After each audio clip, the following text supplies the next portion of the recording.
හැමෝම මේකේ අවසාන තාගට් එක තමයි මානසික නිදහසකින් ජීවත් වීම. ඒක ඇතුලේ පළවෙනි කාරණාව විදියට කියනවා ආර්ථික නිදහස. මොකද වෙන මොන බයිලා ගැව්වා කරන්න සල්ලි නෙවෙයි මිනිස්සු තමයි වටින්නේ. හරි. සල්ලි.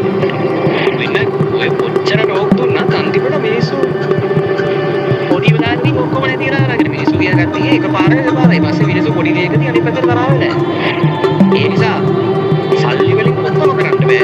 ඒ සල්ලි වල ඔක්කොම වඩා සල්ලි ලොකුයි එහෙම එකක් නෑ. එහෙම එකක් නෑ. ඔක්කොම වඩා සල්ලි ලොකු නෑ.